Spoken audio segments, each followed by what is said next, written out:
জি আলহামদুলিল্লাহ।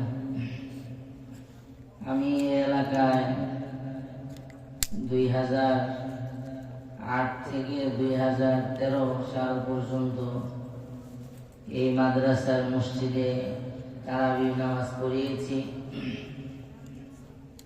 দীর্ঘ 6 বছর এই এলাকায় আল্লাহ তাআলা আমাকে থাকার তৌফিক দান করেছেন। এলাকার সবাই অনেক ভালোবেসেছেন, মামা হিসাবে ভালোবেসেছেন, কেউ নাতি হিসাবে ভালোবেসেছেন।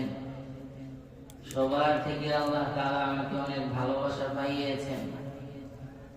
আবার আল্লাহ তাআলার অশেষ মেহেরবানিতে আপনাদের মাঝে আসতে পেরেছি। আমার কাছে বাস্তবই অনেক ভালো লাগছে। আমি আপনাদের সবাইকে অনেক ভালোবাসি। বাস্তবে যারা বিভিন্ন জায়গায় দাঁড়িয়ে আছেন কিংবা মনে করছেন যে মাইকের আওয়াজ তো আসছে, আমি ময়দানে যাওয়ার কোনো প্রয়োজন নাই, তাদেরকে আমি বলবো বাহিরে দাঁড়িয়ে দাঁড়িয়ে আওয়াজ শোনা আর ময়দানে এসে বসে আওয়াজ শোনা, কথাবার্তা শোনা, দুইটা এক বিষয় নয়, দুইটার মাঝে অনেক পার্থক্য আছে। আপনারা বলেন পার্থক্য আছে কিনা ভাই? পার্থক্য আছে। এই মাহফিলের মাঠ রাসূল করিম সাল্লাল্লাহু আলাইহি ওয়াসাল্লাম একাধিক হাদিস শরীফে বলেছেন যে এখানে দ্বীনি আলোচনা হয়, ওই জায়গাগুলো হলো জান্নাতের বাগান। কিসের বাগান ভাই? জান্নাতের বাগান। আমরা এখানে আসি নাই, বরং আল্লাহ তাআলা আমাদেরকে নিয়ে এসেছে। এটা কারা কারা বিশ্বাস করেন? হাত উঠান। যে আমরা এখানে আমরা এসেছি না আল্লাহ তাআলা নিয়ে এসেছেন? আল্লাহ তাআলা নিয়ে এসেছেন। এটা আমাদেরকে বুঝতে হবে যে আল্লাহ তাআলা আমাদের যাদেরকে ভালোবেসেছেন তারাই আমরা এখানে আসতে পেরেছি। আমাদের যাদের ব্যাপারে আল্লাহ তাআলা কল্যাণের ফয়সালা করেছেন তারাই আমরা এখানে আসতে পেরেছি। আর যারা এখনো আসি নাই, আমরা নিজেদের কল্যাণের জন্য এখানে দ্রুত চলে আসি। আমার যে সমস্ত মুরব্বীরা এখানে দাঁড়িয়ে আছেন তাদের কাছে আমি আহ্বান করব, আপনারা চলে আসেন জান্নাতের বাগানে, আপনারাও চলে আসেন। আলহামদুলিল্লাহ আলহামদুলিল্লাহ নাহমাদুহু ওয়া নাস্তাঈনুহু ওয়া নাস্তাগফিরুহু ওয়া নু'মিনু বিহি ওয়া নাতাওয়াক্কালু আলাইহি ওয়া না'উযু বিল্লাহি মিন শুরুরি আনফুসিনা ওয়া মিন সাইয়্যাতি আ'মালিনা মান ইয়াহদিহিল্লাহু ফালা মুদিল্লা লাহু ওয়া মান يضلله فلا هادي له ونشهد أن لا إله إلا الله وحده لا شريك له ونشهد أن سيدنا وسندنا وحبيبنا ومولانا محمدا عبده ورسوله أما بعد فأعوذ بالله من الشيطان الرجيم بسم الله الرحمن الرحيم إنا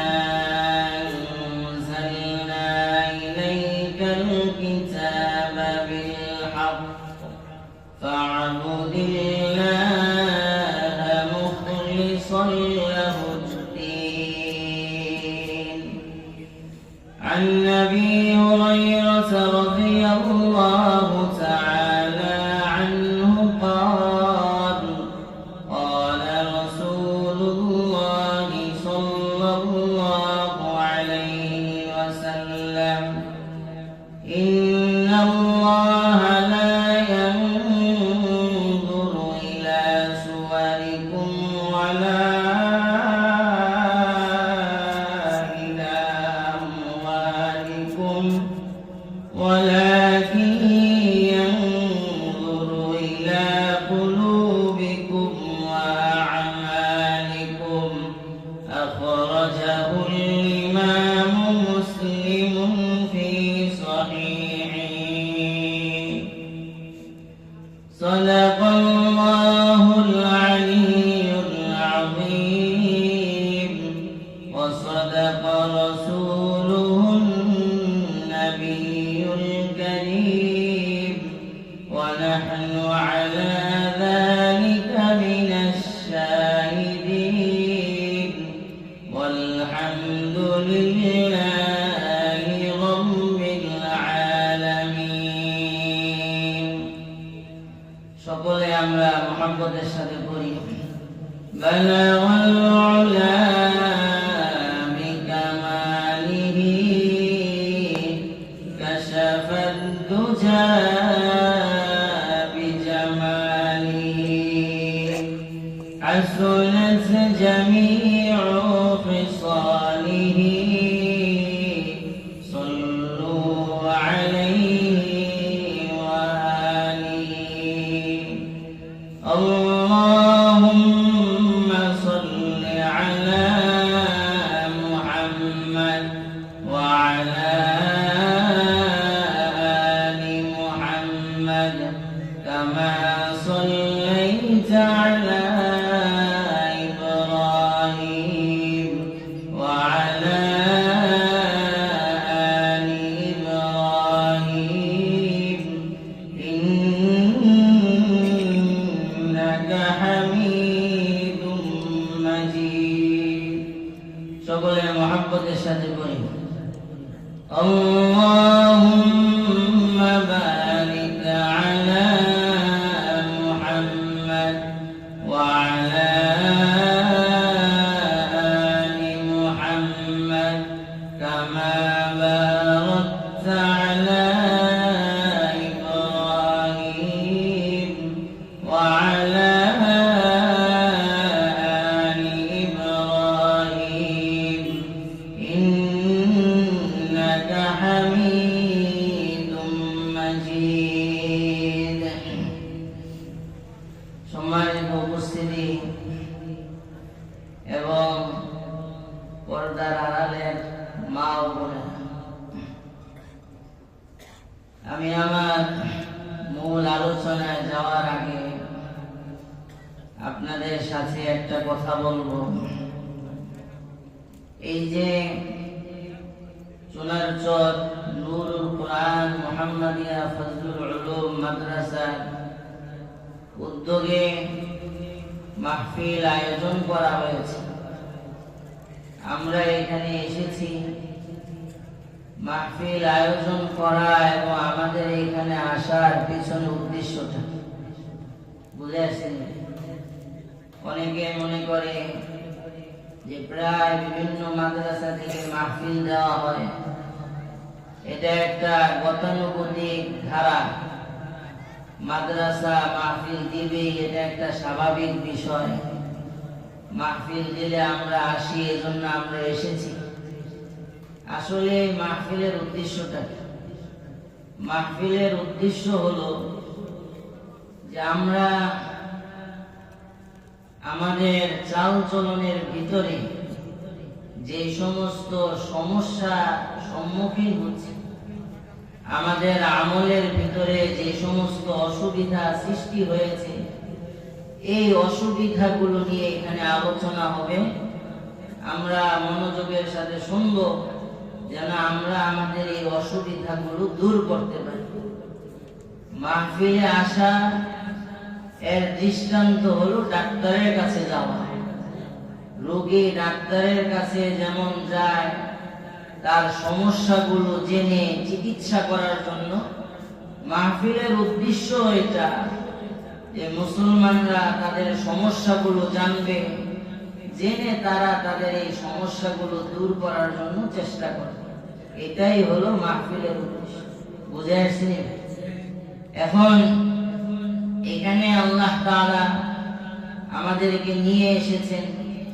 আমরা কারা কারা এখানে আছি, এখানে যে কথাগুলো হবে কোরআন হাদিসের আলোকে, এই কথাগুলো আমরা অন্তর দিয়ে শুনবো এবং আমল করার নিয়তে শুনবো, চেষ্টাও করবো। কারা কারা রাজি আছেন?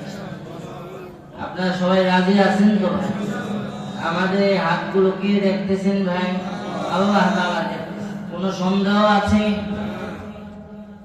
মাইক অপারেটর কোথায়? তাও মনে একটু ইয়া করে। আমাদের হাতগুলো আল্লাহ তাআলা দেখছেন।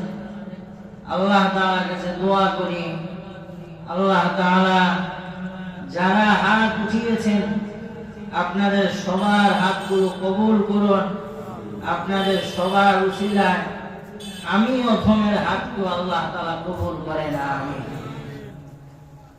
আমাদের অনেকের চিন্তা থাকে যে আমি পরে আমল শুরু করব, আমি আগামীকাল থেকে আমল শুরু করব, আমি আগামী বছর থেকে আমল শুরু করব। কারণ আগামীকাল আগামী বছর আমি জীবিত থাকতে পারবো এর কোনো নিশ্চয়তা আছে? কোনো নিশ্চয়তা। এজন্য আমাকে এখন থেকেই শুরু করতে হবে। বুঝে আসছে? কোরআনুল কারীমে একটি সূরা রয়েছে, সূরা জুমার।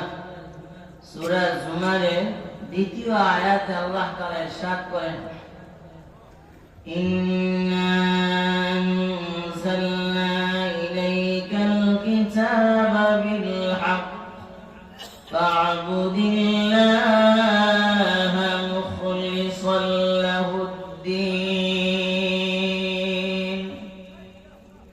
এই আয়াতে কারীমায় আল্লাহ তাআলা দুইটি বিষয় বুঝিয়েছে। আমি আজকে আপনাদের সামনে এই দুইটি বিষয় নিয়ে আলোচনা করব ইনশাআল্লাহ। এক নম্বর বিষয়ের সারমর্ম হলো আল্লাহ তাআলা বলেন, হে আমার বান্দা বান্দীরা, মনোযোগ দিয়ে শোনো। আমার ওই সমস্ত বান্দারা যারা আমাকে বিশ্বাস করো, যারা আমাকে ভালোবাসো, যারা বিশ্বাস করো আমি তোমাদেরকে বানিয়েছি, যারা বিশ্বাস করো আমি তোমাদেরকে খাবার দিচ্ছি, যারা বিশ্বাস করো আমি তোমাকে সুস্থতা দিয়েছি, যাদের অন্তরে বিশ্বাস আছে যে তোমাকে একদিন মৃত্যুবরণ করতে হবে, ভালোভাবে শোনো। এই দুনিয়ায় আমি আল্লাহ তোমাকে পাঠিয়েছি, এই দুনিয়ার সমস্ত কিছুই আমি আল্লাহ তোমাকে দিয়েছি। আমি আল্লাহর বিধান হলো উবুদিল্লাহ, তুমি এই দুনিয়ার ভিতরে একমাত্র আমার গোলামি করবে। কার গোলামি করবে ভাই? জোরে বলেন। তুমি এই দুনিয়ার ভিতরে একমাত্র আমার গোলামি করবে। আমার গোলামির সামনে অন্য কারো কোনো দোহাই দিবা না। যখন মসজিদ থেকে মুয়াজ্জিন নামাজের জন্য ডাকে, আমার গোলামিকে উপেক্ষা করিয়া তুমি অন্য কোনো কাজে লিপ্ত থাকবা না। তুমি সদা সর্বদা আমার গোলামি করবে বান্দা। এই দুনিয়ার সমস্ত কিছু আমি তোমাকে দিয়েছি। বুঝে আসছেন? এই আয়াতের এই অংশে আল্লাহ তাআলা আমাদেরকে বুঝালেন গোলামি কার করতে হবে ভাই? জোরে বলেন, জোরে বলেন। কার করতে হবে? আল্লাহর করতে হবে। গোলামি কোন নেতার করা যাবে না, গোলামি কোন বড় ভাইয়ের করা যাবে না। গোলামি একমাত্র আমার আল্লাহর করতে হবে। আল্লাহর গোলামি করার কি অর্থ? আল্লাহর গোলামি করার অর্থ হলো আল্লাহ তাআলা যা করতে বলেছেন তা করা, আল্লাহ তাআলা যা করতে নিষেধ করেছেন তা থেকে বিরত থাকা। আল্লাহ বলেছেন ফজরের নামাজের সময় বান্দা তুমি ঘুমায় থাকবা না, as-salatu খায়রুম মিনান নাওম, ঘুম থেকে নামাজ অনেক উত্তম। ফজরের নামাজের সময় ঘুম ছেড়ে নামাজে আসা, এটা হলো আল্লাহর গোলামি। যুবক ভাইরা আমার মনে চাইল গান শুনতে, আল্লাহর কথা স্মরণ করিয়া নিজেকে গান শোনা থেকে বিরত রাখা, এটা হলো আল্লাহর গোলামি। আমার মনে চাইল অবসর আছি, কিছু সময় ফেসবুক ইউটিউবে বিভিন্ন বস্তু দেখি, সাথে সাথে বললাম যে না, নাজায়েজ বস্তু দেখলে আল্লাহ তাআলা অসন্তুষ্ট হবেন। আল্লাহর কথা স্মরণ করিয়া নিজেকে ওই নাজায়েজ বস্তু দেখা থেকে বিরত রাখা, এটা হলো আল্লাহর গোলামি। জোরে বলেন সুবহানাল্লাহ। বুঝে আসছেন? আল্লাহ তাআলা এই দুনিয়াতে আমাদেরকে পাঠিয়েছেন কার গোলামি করার জন্য? ভাই জোরে বলেন, আল্লাহ তাআলার গোলামি করার। এখন আমরা আল্লাহর গোলামি করছি না, টাকার গোলামি করছি। কার গোলামি ভাই? টাকার গোলামি করছি, নেতার গোলামি করছি, অমুক ভাই তমুক ভাইয়ের গোলামি করছি। টাকার পিছনে আমি অন্ধের মতো ছুটছি। বুঝে আসছেন? আল্লাহ তাআলা স্পষ্ট ভাবে জানিয়ে দিয়েছেন। মুসলিম শরীফের এক হাদিস, ইমাম মুসলিম রাহমাতুল্লাহি আলাইহি তার সহিহ মুসলিম গ্রন্থে 1564 নম্বর হাদিসে এনেছেন। عن أبي هريرة رضي الله تعالى عنه قال قال رسول الله صلى الله عليه وسلم إن الله لا ينظر إلى صوركم ولا إلى أموالكم ولكن ينظر إلى قلوبكم وأعمالكم أخرجه الإمام مسلم في صحيحه। এই হাদিসে রাসূল করিম সাল্লাল্লাহু আলাইহি ওয়াসাল্লাম যে বিষয়টি বুঝিয়েছেন, গুরুত্বপূর্ণ বিষয়। আমরা সবাই এই দুনিয়াতে আমাদের উদ্দেশ্য থাকে টাকা। কি উদ্দেশ্য থাকে ভাই? টাকা। আমাদের সবার উদ্দেশ্য থাকে টাকা। রাসূল বলেন, হে আমার উম্মতেরা শুনে রাখো, মনোযোগ দিয়ে শোনো, অন্তরের কান দিয়ে শোনো। দেখো এই দুনিয়াতে তুমি চিরকাল থাকবা না। আমরা চিরকাল থাকবো এই দুনিয়া? এই দুনিয়াতে তুমি চিরস্থায়ী ভাবে থাকবা না। 60 বছরের জিন্দেগি, 70 বছরের জিন্দেগি, 50 বছরের জিন্দেগি, 30 বছরের জিন্দেগি, কারো 20 বছরের জিন্দেগিও হতে পারে। এই দুনিয়াতে তুমি চিরকাল থাকবা না। আল্লাহর কাছে তোমাকে যেতে হবে। আল্লাহর কাছে যাওয়ার পরে লা ইয়ানজুরু ইলা সুওয়ারিকুম, আল্লাহ তোমার চেহারা দেখবেন না। তুমি সুন্দর না কালো, তুমি মোটা না পাতলা, এগুলো আল্লাহ তাআলা দেখবেন না। ওয়ালা ইলা আমওয়ালিকুম, আল্লাহ তাআলা তোমাদের ধন সম্পদ দেখবেন না। কে কত বেশি পয়সার মালিক ছিল, এগুলো আল্লাহ তাআলা দেখবেন না। আল্লাহ তাআলা দেখবেন ইলা কুলুবিকুম ওয়া আমালিকুম। হে আমার উম্মতেরা মনোযোগ দিয়ে শোনো, আল্লাহ তাআলা হাসরের ময়দানে কবরের ভিতরে, কবরে যখন যাবে তখন আল্লাহ তাআলা তোমাদের আমল দেখবেন। তোমাদের আমল দেখিয়া তোমাদের সাথে আল্লাহ তাআলা মুআমালা করবে। যার আমল ভালো হবে আল্লাহ তাআলা বলবেন, ফেরেশতাদেরকে বলবেন, আলবিসু মিনাল জান্নাহ, আমার এই বান্দাকে তোমরা জান্নাত জান্নাতের পোশাক পরায়া দাও। জোরে বলেন সুবহানাল্লাহ। যার আমল ভালো হবে ফেরেশতাদেরকে আল্লাহ বলবেন আফরিশুহু মিনাল জান্নাহ, আমার এই বান্দার কবরের ভিতরে মাটির উপরে জান্নাতের বিছানা বিছায়া দাও। আফতাহু লাহু বাবান ইলাল জান্নাহ, আমার এই বান্দার চুলার চরের কবর থেকে জান্নাতের দিকে একটা দরজা খুলিয়া দাও। জোরে বলেন সুবহানাল্লাহ, আরো জোরে বলেন সুবহানাল্লাহ। যদি আমল খারাপ হয় আল্লাহ তাআলা ফেরেশতাদেরকে বলবেন আলবিসুহু মিনান নার, হে আমার ফেরেশতারা এই ব্যক্তির কবরের ভিতরে তাকে জাহান্নামের পোশাক পরায়া দাও। এই ব্যক্তির কবরে জাহান্নামের বিছানা বিছায়া দাও। এই ব্যক্তির কবর থেকে জাহান্নামের দিকে দরজা খুলিয়া দাও।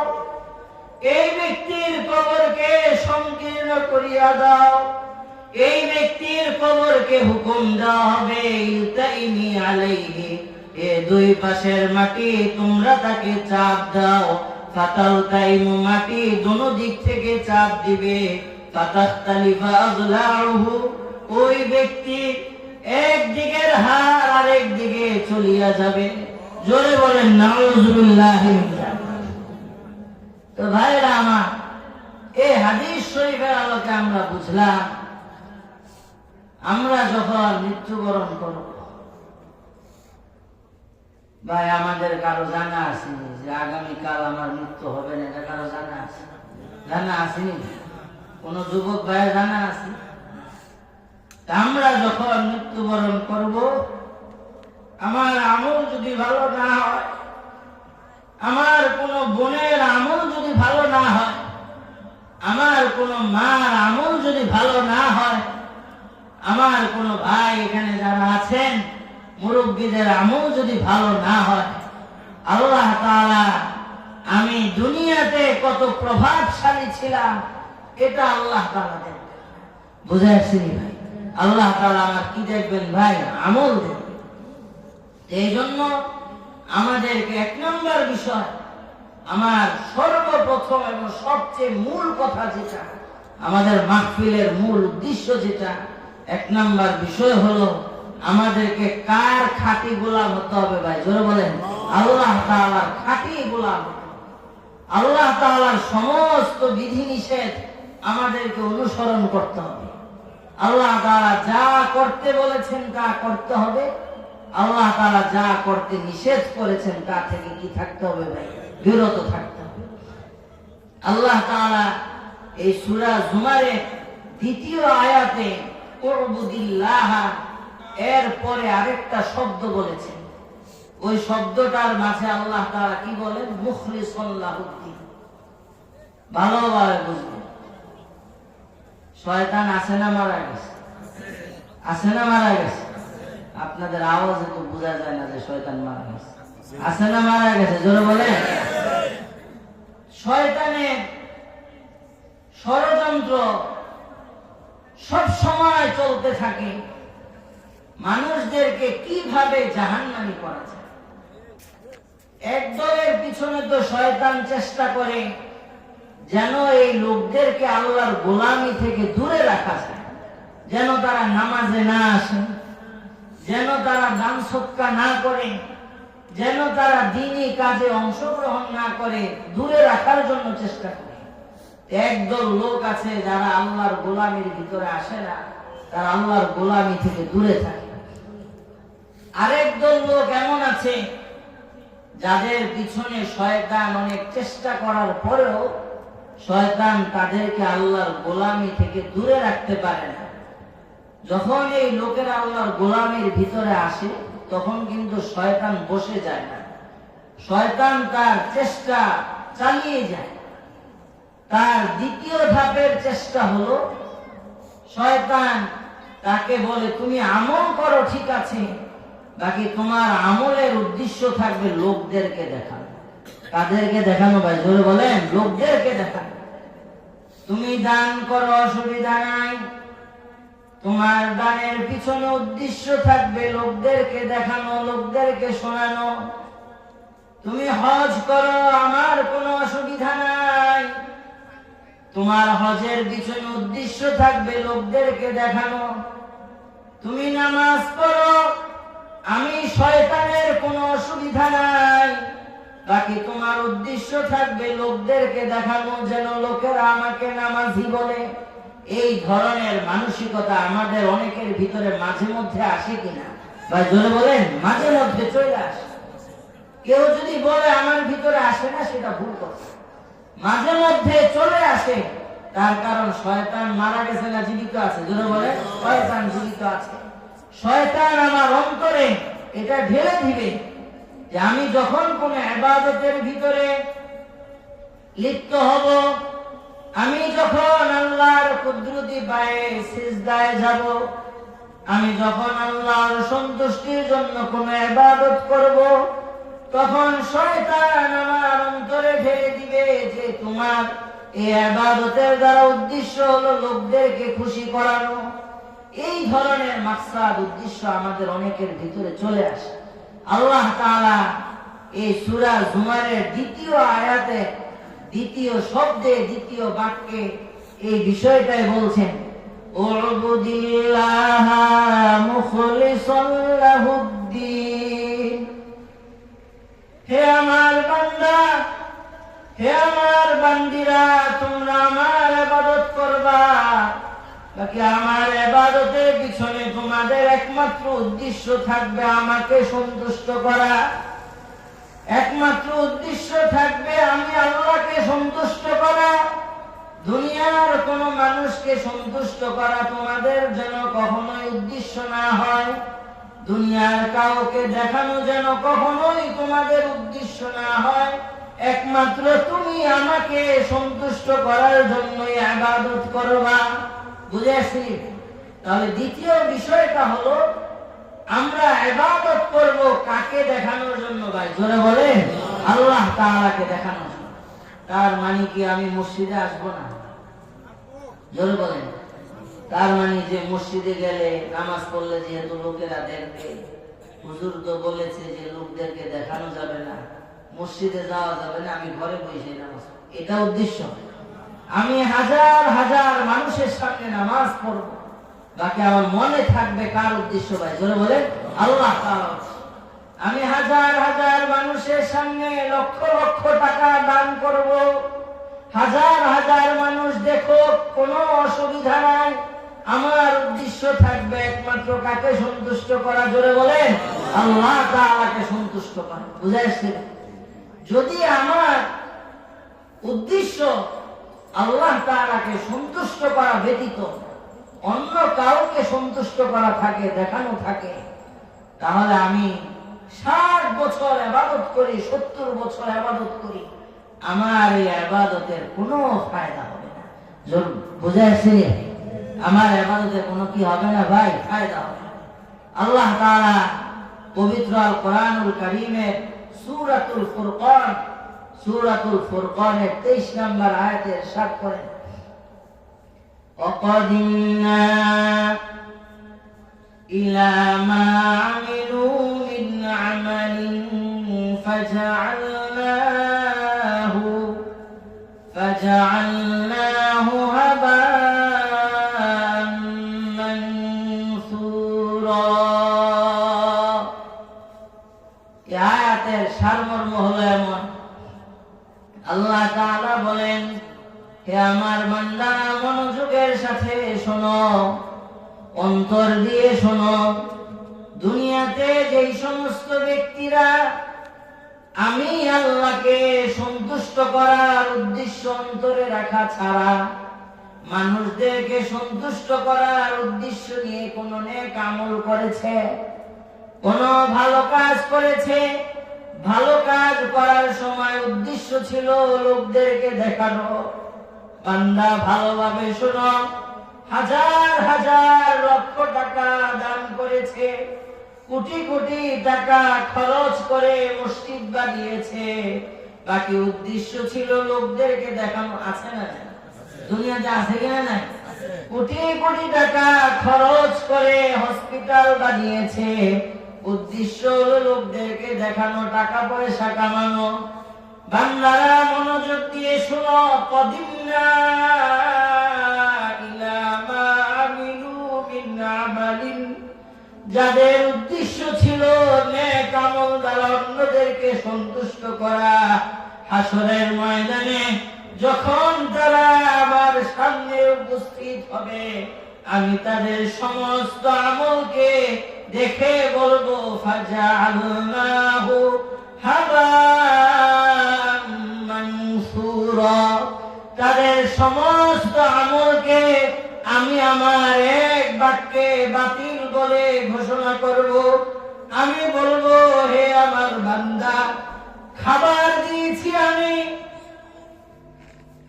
টাকা দিয়েছি আমি, সুস্থতা দিয়েছি আমি। বিশ্বাস হয় কিনা? না টাকা দিয়েছে নেতা, নেতা টাকা দিয়েছে, সুস্থতা ডাক্তার দিয়েছে, খাবার বাবা দিয়েছেন, খাবার আমি দিলাম, সুস্থতা আমি দিলাম, যুবক তোমার যৌবন আমি দিলাম, আমার বান্দি তোমার সমস্ত কিছু তোমাকে আমি দিলাম। কিন্তু দুনিয়াতে তুমি তো আমার গোলামি করোই নাই, যাই একটা দুইটা আমল করেছ, সেগুলোর পিছনে তোমার উদ্দেশ্য ছিল অন্যদেরকে সন্তুষ্ট করা। বান্দা, আমি শিরিককে পছন্দ করি না, আমি শিরিককে সবচেয়ে বেশি অপছন্দ করি। তোমার এই আমলের কোনো মূল্য আমার কাছে নাই, আমি তোমার এই আমলকে আমার এক বাক্যে বাতিল বলে ঘোষণা করলাম। তুমি সরাসরি জাহান্নামের দিকে চলে যাও। জোরে বলেন নাউযুবিল্লাহ। নাউযুবিল্লাহর অর্থ কি? নাউযুবিল্লাহর অর্থ হলো আমরা এই ধরনের পরিণাম থেকে আল্লাহর কাছে পানা চাচ্ছি। জোরে বলেন নাউযুবিল্লাহ। আল্লাহ যদি না বাঁচান, আমার বাঁচার কোনো ক্ষমতা আছে? জোরে বলেন কোনো ক্ষমতা আছে? আল্লাহ যদি আমাকে জান্নাতে নেওয়ার ব্যাপারে ফয়সালা না করে, আমি সাহাবাদের কশিন কালো জান্নাতে যাওয়া সম্ভব হবে না। আল্লাহ যদি আমাকে জাহান্নামে নেওয়ার ফয়সালা করে, আমার কখনো জাহান্নাম থেকে বাঁচা আমার জন্য সম্ভব হবে না। এই জন্য আমরা কার কাছে পানা চাই? জোরে বলেন আল্লাহ তাআলার কাছে পানা চাই। আমরা বুঝলাম গোলামি কার করতে হবে? জোরে বলেন আল্লাহর করতে হবে। যে ইবাদত করব, সে ইবাদতের পিছনে উদ্দেশ্য থাকবে কাকে রাজি খুশি করা? ভাই আল্লাহ তাআলাকে রাজি খুশি করা। যদি আল্লাহকে রাজি খুশি করা উদ্দেশ্য হয়, আমি যদি ইখলাসের সাথে আমল করি, তাহলে আমার ফায়দাটা কি হবে এটা বোঝার দরকার আছে না? যদি আমি ইখলাসের সাথে আমল করি, তাহলে আমার উপকার কি হবে? রাসূল করিম সাল্লাল্লাহু আলাইহি ওয়াসাল্লাম তার একাধিক হাদিস শরীফে এর উপকারিতা বুঝিয়েছেন। ইমাম বাইহাকী রাহমাতুল্লাহি আলাইহি তার কিতাব শুআবুল ঈমানে একটি হাদিস এনেছেন। عن معاذ بن جبل رضي الله تعالى عنه قال قال رسول الله صلى الله عليه وسلم يا معاذ أخلص دينك يكفك العمل القليل أخرجه الإمام البيهقي في شعب الإيمان। এই হাদিসে এসেছে রাসূল করিম সাল্লাল্লাহু আলাইহি ওয়াসাল্লামের একজন সাহাবী, নাম হলো মুআজ। কি নাম ভাই? মুআজ। না, আমাদের সমাজে অনেকের নাম মুআজ থাকে। বুজুর্গদের নামের সাথে মিলিয়ে নাম রাখা, এটা অনেক বড় ভালো বিষয়। হযরত মুআজ রাদিয়াল্লাহু তাআলা আনহু একটি সফরে যাচ্ছেন, ইয়ামানের উদ্দেশ্যে যাচ্ছেন। তখন রাসূল করিম সাল্লাল্লাহু আলাইহি ওয়াসাল্লাম হযরত মুআজকে একটা উপদেশ দিলেন। কি উপদেশ? আমাদের মক্তবে হাদিসটা পড়ানো হয়, আখলিস দীনাকা ইয়াকফিকাল আমালুল কলিল। অনেকে পারেন কিনা পড়েন, আখলিস দীনাকা ইয়াকফিকাল আমালুল কলিল। রাসূল করিম সাল্লাল্লাহু আলাইহি ওয়াসাল্লাম হযরত মুআজকে বলেন, হে আমার সাহাবী মুআজ, ভালোভাবে শোনো, তুমি যখনই কোনো নেক আমল করো, যখনই কোনো ইবাদত করো, তখন সেই আমল, সেই ইবাদত তুমি ইখলাসের সাথে করবা। কিসের সাথে করবা ভাই? ইখলাসের সাথে করবা। তুমি যদি আমল ইখলাসের সাথে করো, তাহলে ইয়াকফিকাল আমালুল কলিল, তোমার স্বল্প আমলের মাধ্যমে আল্লাহ তাআলা তোমাকে অনেক নেকি দান করবেন। তোমার নাজাতের জন্য স্বল্প আমলই যথেষ্ট হয়ে যাবে। জোরে বলেন সুবহানাল্লাহ। এই হাদিসের মাধ্যমে আমরা বুঝলাম ইখলাসের সহিত আমল করলে স্বল্প আমলই আমাদের নাজাতের জন্য কি হবে ভাই? যথেষ্ট। এটার ব্যাখ্যায় আমি আপনাদেরকে আরো দুইটা হাদিস শোনাচ্ছি। স্বল্প আমল কিভাবে যথেষ্ট হবে? এক নম্বর বিষয় হলো আল্লাহ তাআলা ইখলাস ওয়ালা আমলের সওয়াব অনেক গুণ বাড়ায়। জোরে বলেন সুবহানাল্লাহ। যে আমলের ভিতরে ইখলাস থাকে, ওই আমলের সওয়াব আল্লাহ তাআলা অনেক গুণ বেশি বৃদ্ধি করে দেন। ইমাম আবু দাউদ রাহমাতুল্লাহি আলাইহি তার কিতাব সুনানে আবু দাউদে 4658 নম্বর একটা হাদিস এনেছেন। عن نبي سعيد الخدري رضي الله تعالى عنه قال قال رسول الله صلى الله عليه وسلم لا تسبوا أصحابي فإنه لو أنفق أحدكم مثل أحد ذهبا ما بلغ مد أحدهم ولا نصيفه أخرجه الإمام أبو داود في سننه। এই হাদিসে রাসূল করিম সাল্লাল্লাহু আলাইহি ওয়াসাল্লাম বলেন, ভালোভাবে বুঝবেন। রাসূল বলেন, রাসূলের ছাত্রদেরকে কি বলা হয় ভাই? সাহাবী। কি বলা হয়? সাহাবী। আমাদের সমাজে অনেক লোক আছে যারা সাহাবাদেরকে গালি দেয়, আছে না? সাহাবাদের সমালোচনা করে, অমুক সাহাবী এটা খারাপ করেছেন, অমুক সাহাবী এটা খারাপ করেছেন।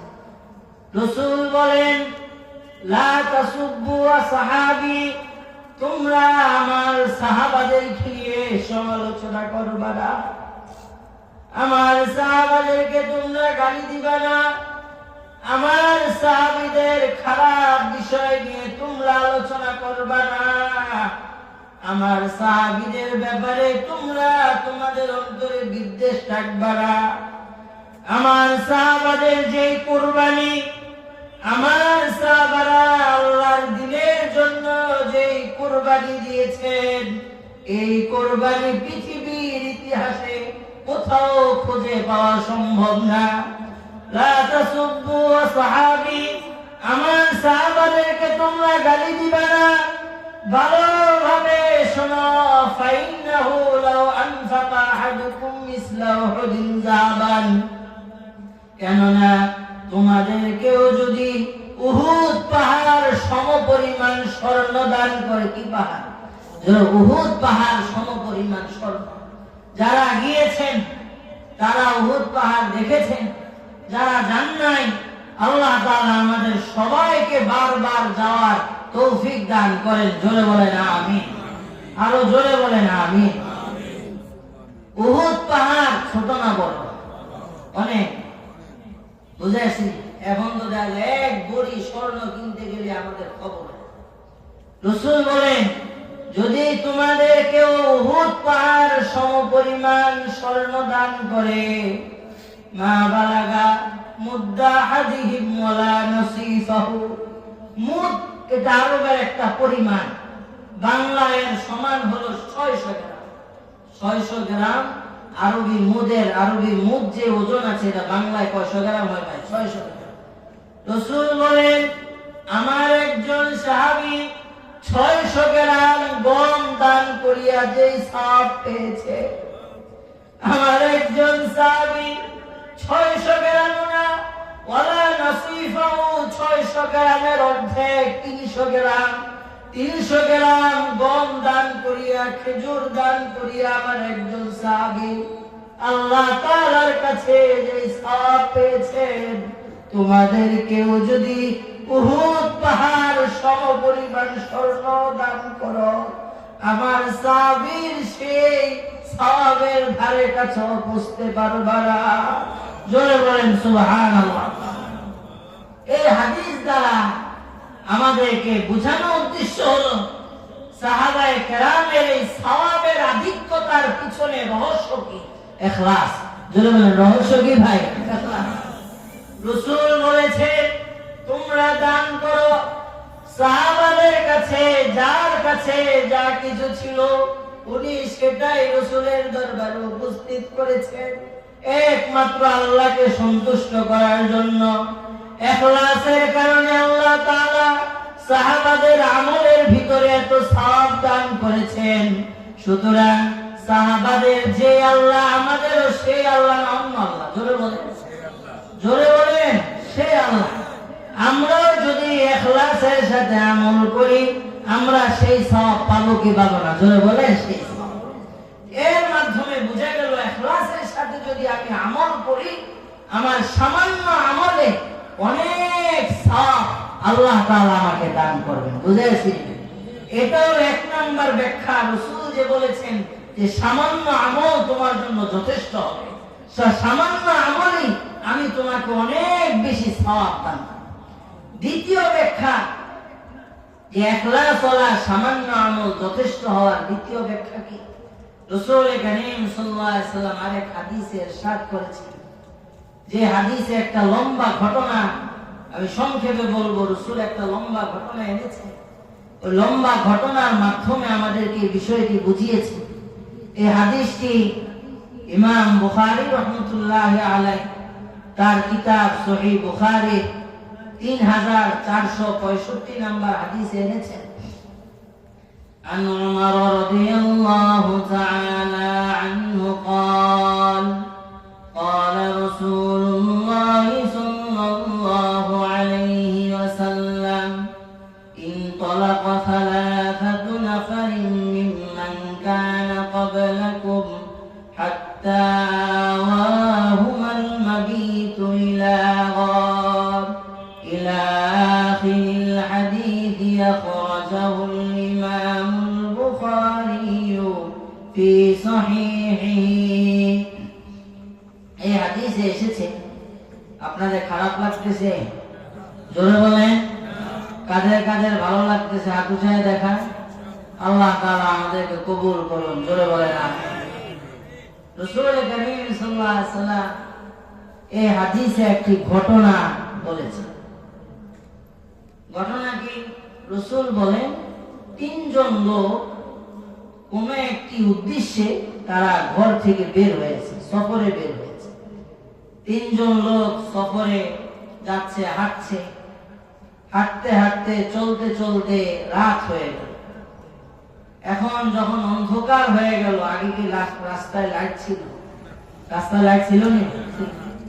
যখন অন্ধকার হয়ে গেল তখন তারা পরস্পর পরামর্শ করে বলল যে এখন তো আমাদের জন্য চলাটা নিরাপদ না, আমরা দেখি পার্শ্ববর্তী পাহাড়ে কোনো গুহা আছে কিনা। গুহা বলা হয় পাহাড়ের ভিতরে ছোট যে গর্ত থাকে, যে গর্তের ভিতরে থাকা যায়, এটাকে গুহা বলা হয়। পার্শ্ববর্তী পাহাড়ে যদি গুহা থাকে ওই গুহার ভিতরে আমরা রাত্রি যাপন করে সকালবেলা আবার আমরা আমাদের সফর উদ্দেশ্যে রওনা হব। তারা পাশের একটি পাহাড়ে গুহা খোঁজে, সেখানে একটি গুহার সন্ধান পেল, সেখানে সেই গুহার ভিতরে তারা ঘুমায় গেল। ঘুম থেকে সকালবেলা যখন উঠলো, উঠে দেখে ইনহাদারাত সাখরাতুম মিনাল জাবাল, পাহাড়ের উপর থেকে তাদের গুহার মাথায় অনেক বড় একটি পাথর তাদের গুহার মুখটি বন্ধ করে দিয়েছে। তারা তিনজন সম্মিলিতভাবে আপ্রাণ চেষ্টা করার পরও সেই পাথরকে একটু নড়াইতে পারছে না। বোঝা যাচ্ছে নাকি? কেন ওই সময় মোবাইল ছিল না, বাঙালি গ্রামীণ ছিল কিছু, মোবাইল ছিল। এখন তাদের ভিতরে যে বুদ্ধিমান বিচক্ষণ, তারা মুমিন ছিল, বিচক্ষণ যিনি, তিনি বললেন ইন্নাহু লা ইউনাজ্জিকুম মিন হাযিহিস সাবরাতি ইল্লা আন তাদউল্লাহা বিসালিহি আমালিকুম। বিচক্ষণ লোকটি বলল, এ আমার সাথীরা, ভালোভাবে শোনো, ভালোভাবে চিন্তা করে দেখো, আমরা যে এখানে আটকে পড়েছি, আমাদের এখানে আটকে পড়ার ঘটনা, আমাদের এখানে আটকে পড়ার কথা, সংবাদ আল্লাহ তাআলা ছাড়া পৃথিবীর আর কেউ জানে না। আমাদেরকে এই মুসিবত থেকে উদ্ধার করার ক্ষমতা একমাত্র আল্লাহ তাআলারই আছে। আমার পরামর্শ হলো, তোমরা তোমাদের সবাই নিজেদের জীবনের ভিতরে একটু চিন্তা করে দেখো, তোমাদের জীবনের কোন এমন আমল আছে কিনা যে আমলটা তুমি পরিপূর্ণ ইখলাসের সাথে করেছিলা। এমন কোন আমল যদি থাকে যে আমলের ভিতরে ইখলাসে কোনো ভেজাল ছিল না, যে আমল একমাত্র আল্লাহ তাআলাকে সন্তুষ্ট করার জন্য করেছিলা, ওই আমলের দোহাই দিয়ে তাদউল্লাহা বিসালিহি আমালিকুম, ওই আমলের দোহাই দিয়ে আল্লাহর কাছে যদি দোয়া করো, আশা করি আল্লাহ তাআলা আমাদেরকে এই বিপদ থেকে উদ্ধার করবেন। বিচক্ষণ লোক এই পরামর্শ দেওয়ার পরে তারা একটু চিন্তা করলো, মুরাকাবা করলো। মুরাকাবা বলা হয় চিন্তা করা, বুঝেছে? একটু চিন্তা করলো, চিন্তা করিয়া সবাই নিজে সারা জীবনে একটা আমল, যে আমলের ইখলাসের ভিতরে কোনো ভেজাল ছিল না, এমন একটা আমল সে চিন্তা করে বাইর করল। প্রথম ব্যক্তি আল্লাহর কাছে হাত উঠাইল, হাত উঠাইয়া বলল, যুবক ভাইরা ভালোভাবে শুনবেন, হাত উঠাইয়া বলল যে আল্লাহ, আমার স্বাভাবিক নিয়ম ছিল আমি মাঠের মধ্যে ছাগল চড়াই। কি চড়াই? ছাগল চড়াই।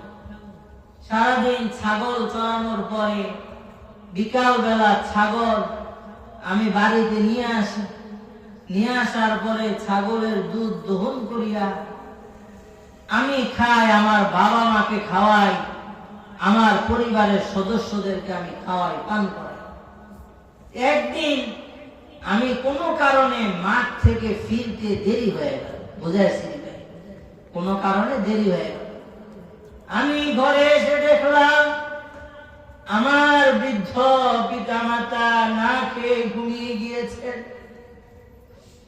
তখন আমি ছাগলের দুধ দহন করিয়া মনকে বললাম, আমারও তো ক্ষুধা লেগেছে, আমার মা বাবা তো বৃদ্ধ, আমার মা বাবার তো আরো বেশি ক্ষুধা লেগেছে। আমার মা বাবাকে না পান করাইয়া আমি এই দুধ কখনোই পান করব না। এই কথা চিন্তা করে আমি দুই হাতে 2 গ্লাস দুধ নিয়ে বাবা মার পায়ের দিকে সারা রাত দাঁড়ায় রইলাম।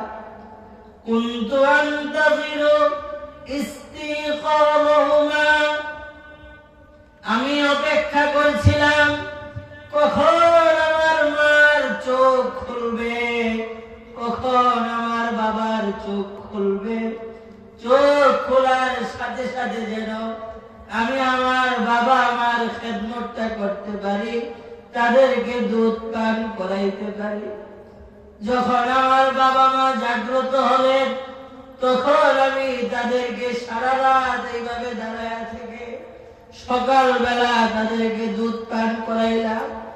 ওই ব্যক্তি আল্লাহর কাছে হাত উঠাইয়া বলল, আল্লাহুম্মা ইন কুনতু ফাআলতু যালিকা ইবতিগা ওয়াজহিকা, হে আল্লাহ, যদি ওই রাত্রের এই কাজ আমি একমাত্র আপনাকে সন্তুষ্ট করার জন্য করে থাকি, আমার ওই রাতের আমলের ভিতরে ইখলাসে কোনো ত্রুটি না থেকে থাকে, তাহলে ওই রাতের আমলের বদৌলতে, ইখলাসের বদৌলতে ফাখরুজ আন্না মা নাহনু ফি মিন হাদিস সখরা, আমরা এই পাথর দ্বারা যে বিপদের মধ্যে পতিত আছি, এই বিপদ থেকে আপনি আমাদেরকে উদ্ধার করেন। রাসূল বলেন, ওই ব্যক্তি আল্লাহর দরবারে বলতে দেরি ফানফারাজাতিস সখরাতু শাইয়া, ওই পাথরটা আল্লাহর হুকুমে সাথে সাথে একটু সরে গেল। জোরে বলেন সুবহানাল্লাহ। আপনারা মনে বুঝেন না, আর একটু জোরে বলেন সুবহানাল্লাহ। এখন দ্বিতীয় ব্যক্তির কথা। দ্বিতীয় ব্যক্তি আল্লাহ তাআলার কাছে হাত উঠায়া বলতে লাগলো,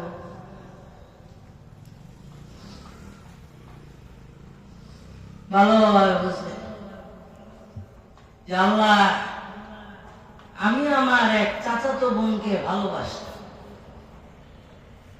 এক চাচাতো বোনকে আমি অনেক ভালোবাসতাম, কানাত আহাব্বান নাসি ইলাইয়া, পৃথিবীতে সবচেয়ে বেশি আমি তাকে ভালোবাসতাম।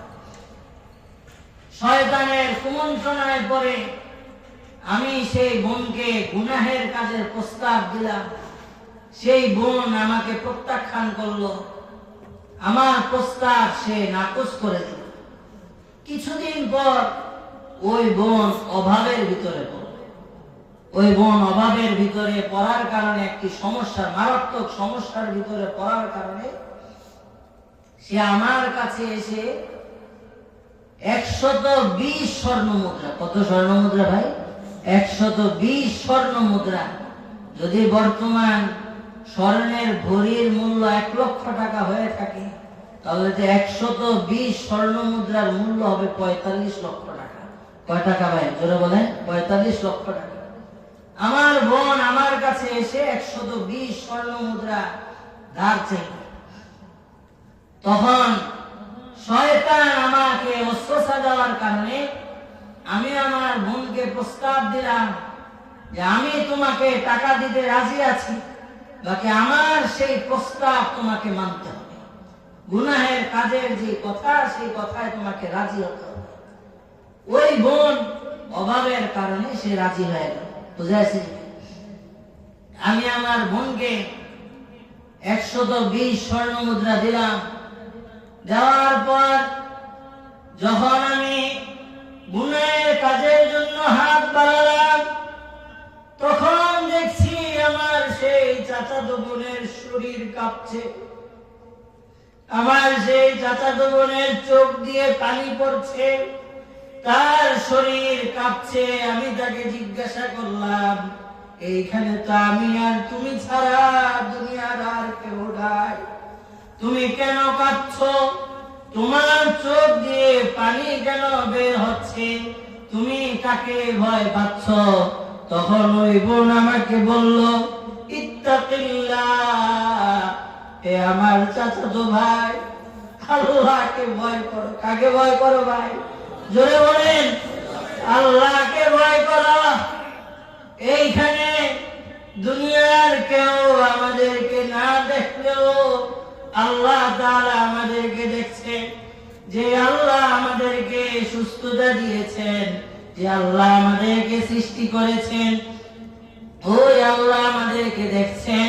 অতএব আমি আল্লাহর ভয়ে এখানে কাঁপছি।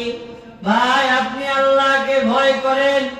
ওই ব্যক্তি আল্লাহর দরবারে হাত উঠায়া বলল, হে আল্লাহ, ওই দিনে আপনার কথা শোনার সাথে সাথে আমি আমার বোনের সাথে ওই ধরনের খারাপ কাজ করা থেকে চলে আসি। তার কাছে আমি, তার সাথে আমি কোনো খারাপ কাজও করি নাই, এবং তাকে আমি যে স্বর্ণ মুদ্রা দিয়েছিলাম ওই স্বর্ণ মুদ্রাও আমি তার কাছ থেকে ফেরত নেই নাই। ওই ব্যক্তি আল্লাহর কাছে বলল, আল্লাহুম্মা ইন কুনতু ফাআলতু যালিকা ইবতিগা ওয়াজহিকা, হে আল্লাহ, যদি ওই দিনের এই আমলটা, গুনাহের কাছ থেকে বিরত থাকার এই আমলটা একমাত্র আপনাকে সন্তুষ্ট করার জন্য করে থাকি, দয়া করিয়া সে ইখলাসের বদৌলতে উফরুজ আন্না মা নাহনু ফি হাযিহি মিন হাযিহি সখরা, আমরা এখানে যে বিপদে আছি এই বিপদ থেকে আপনি আমাদেরকে উদ্ধার করেন। রাসূল বলেন, ওই ব্যক্তি দোয়া করার সাথে সাথে পাথরটা আরেকটু সরে গেল। জোরে বলেন সুবহানাল্লাহ। তৃতীয় ব্যক্তি হাত উঠাইল। তৃতীয় ব্যক্তি হাত উঠাইয়া বলল, যে আল্লাহ, ভালোভাবে বোঝার দরকার আছে। আল্লাহ, আমি একদিন কিছু লোককে আমার বাসায় কাজ করার জন্য, দিন শেষে সকল শ্রমিককে তাদের পাওনা বুঝাইয়া দিলাম, যে একজন শ্রমিক তার পারিশ্রমিক না নিয়ে সে চলে গেল। আমরা হলে কি করতাম? জোরে বলেন, কি করতাম? ভালো হয়েছে, গিয়েছে ভাই, ভালো হয়েছে, টাকাটা নেয় নাই, ভালো হয়েছে, এটা আমার পকেটে রয়েছে। কথাটা বুঝে আসছে? ওই ব্যক্তি বলেন, যে আল্লাহ, আমি আপনার ওই বান্দার টাকা আত্মসাৎ করি নাই, আপনার সেই বান্দা আমি ব্যবসায় খাটিয়েছি, ব্যবসায় খাটানোর পরে যত লাভ হয়েছে সমস্ত কিছু ওই বান্দার জন্য জমা করেছি। দীর্ঘ কয়েক বছর পর ওই বান্দা যখন এসেছে, এসে আমাকে বলেছে যে ভাই, আপনি আমাকে আমার পারিশ্রমিক বুঝাইয়া দেন। তখন আমি বললাম যে এই যে মাঠের ভিতরে যে ছাগলগুলো দেখছো, এই সমস্ত ছাগল হলো তোমার ওই দিনের পারিশ্রমিক। তখন ওই শ্রমিক আমাকে বলল, ইত্তাকিল্লাহ ওয়ালা তাস্তাযিবি, হে আল্লাহর বান্দা, আল্লাহকে ভয় করো, আমার সাথে ঠাট্টা করিও না। আমি তো তোমার কাছে মাত্র একদিন একবেলা কাজ করেছিলাম, এক বেলা কাজের পারিশ্রমিক এতগুলো ছাগল হইতে পারে না। তখন আমি তাকে বললাম, আমি তোমার সাথে কোনো ঠাট্টা করছি না, তোমার ওই দিনের সামান্য যে পারিশ্রমিক ছিল, ওই সামান্য পারিশ্রমিক আমি ব্যবসায় খাটিয়ে আজকে এইগুলো জমা করেছি, এই সবগুলোই তোমার, তুমি এই সবগুলো নিয়ে যাও। এই ঘটনা সে মুনাজাতের ভিতরে বলার পর সে আল্লাহর কাছে বলল, আল্লাহুম্মা ইন কুনতু ফাআলতু যালিকা ইবতিগা ওয়াজহিকা ফাফরুজ আন্না মা নাহনু ফীহি মিন হাযিহি সখরা। আল্লাহুম্মা অর্থ কি ভাই? আল্লাহুম্মা অর্থ কি? হে আল্লাহ। বলেন সবাই, বলেন আল্লাহুম্মা অর্থ কি? হে আল্লাহ। আল্লাহুম্মা, হে আল্লাহ, ইন কুনতু ফাআলতু যালিকা ইবতিগা ওয়াজহিকা, যদি আমি আমার ওই দিনের আমলটা একমাত্র আপনাকে সন্তুষ্ট করার জন্য করে থাকি। মানুষের চিন্তা তো থাকে কিভাবে পকেট ভারী করা যায়, মানুষের চিন্তা থাকে কিভাবে সম্পদের পরিমাণ বাড়ানো যায়, কার কত টাকা আত্মসাৎ করা যায়, কে টাকা বেশি কামাইতে পারে, এটা মানুষের চিন্তা থাকে। কিন্তু আমি টাকা পয়সার পিছনে না তাকাইয়া একমাত্র আপনাকে সন্তুষ্ট করার জন্য এই কাজটা করেছিলাম। যদি ওই কাজের ইখলাসের ভিতরে কোনো সমস্যা না থেকে থাকে, হে আল্লাহ, ওই ইখলাসের বদৌলতে উফরুজ আন্না মা নাহনু ফীহি মিন হাযিহি সখরা, আমরা আজকের যে মহাবিপদে পড়েছি, আপনি দয়া করিয়া আমাদের এই পাথরটা সরায়া দেন। রাসূল বলেন, ফানফারাদাতিস সখরাতু কুল্লুহা, এই তৃতীয় ব্যক্তি দোয়া করার সাথে সাথে আল্লাহর হুকুমে ওই পাথরটা পুরাই সরে গেল। ফাখরাজু ইয়ামশুনা, তারপর তারা ওই গুহা থেকে বের হয়ে হাঁটা শুরু করলো। জোরে বলেন সুবহানাল্লাহ।